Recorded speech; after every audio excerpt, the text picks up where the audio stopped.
2026 தேர்தலில் தாவேகா தலைவர் விஜய் வெற்றி பெறுவார் என்று நான் கூறவில்லை என அமமுக பொதுச் செயலாளர் டிடிவி தினகரன் விளக்கம் அளித்துள்ளார். மதுரையில் செய்தியாளர்களை சந்தித்த அவர், வரும் சட்டமன்ற தேர்தலில் எடப்பாடி பழனிசாமி 3ஆம் இடத்திற்கு தள்ளப்படுவார் என்றும் கூறினார்.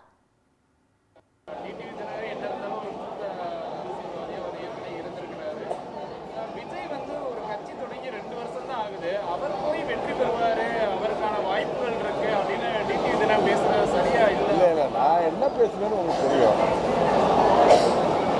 பழனிசாமி 3வது இடத்துக்கு செல்வார்.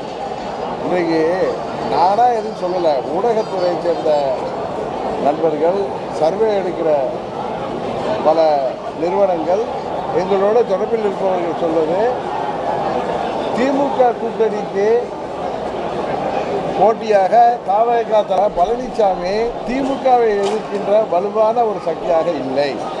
இரட்டை இலை மிகவும் பலவீனமாகிக் கொண்டிருக்கிறது. 21 தேர்தலை ஏற்பட்ட அந்த நிலை கூட இல்லாமல் பழனிசாமி 3வது இடத்திற்கு தள்ளப்படுகின்ற சூழ்நிலை நிலவுகிறது. அது விஜய் அவர்களின் வரவுக்கு பிறகு விஜய் தலைமையில் ஒருவேளை நல்ல ஒரு சிறப்பான கூட்டணி அமைந்தால் அது திமுகவுக்கு கடுமையான போட்டியாக இருக்கக்கூடும் என்று தான் நான் சொல்றேன். நான் கரெக்டாக சொல்றேன், கடுமையான போட்டியை நிலவும் தான் சொல்றேனே தவிர நான் அவர் வெற்றி பெற்று விட்டார், வெற்றி பெறுவார்னு நான் எங்கேயும் கடுமையான போட்டிக்கு இருக்கோம். அதுக்கப்புறம்